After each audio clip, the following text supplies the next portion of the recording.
13ನೇ ಸ್ಥಳದಲ್ಲಿ ಏನು ಸಿಗದಿದ್ರೆ ದೂರುದಾರ ವಿಚಾರಣೆ, ಇಲ್ಲ ಅಂದ್ರೆ ಬ್ರೈನ್ ಮ್ಯಾಪಿಂಗ್, ಸುಳ್ಳು ಪತ್ತೆ ಪರೀಕ್ಷೆ ಸಾಧ್ಯತೆ.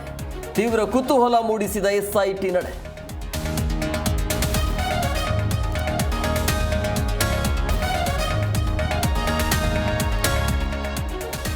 ನಟಿ ರಮ್ಯಾಗೆ ಅಶ್ಲೀಲ ಕಾಮೆಂಟ್ ಮಾಡಿದ ಕೇಸ್, ಕೊಪ್ಪಳ ಮೂಲದ ಮತ್ತೊಬ್ಬ ಯುವಕನ ಬಂಧನ, ಇಬ್ಬರು ಅಪ್ರಾಪ್ತರಿಗೆ ವಾರ್ನ್ ಮಾಡಿದ ಖಾಕಿ.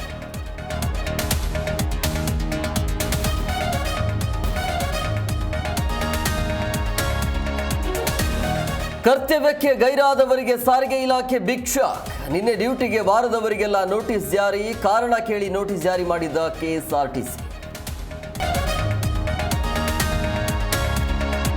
ವಿಜಯನಗರದಲ್ಲಿ ಧಾರಾಕಾರ ಮಳೆ, ಕೆರೆ ಕೋಡಿ ಬಿದ್ದು ಜೋಳ ಶೇಂಗಾ ಬೆಳೆಗೆ ಜೀವ. ಕೋಡಿಯಲ್ಲಿ ನಿಂತು ಜನರ ಸೆಲ್ಫಿ ಸಂಭ್ರಮ.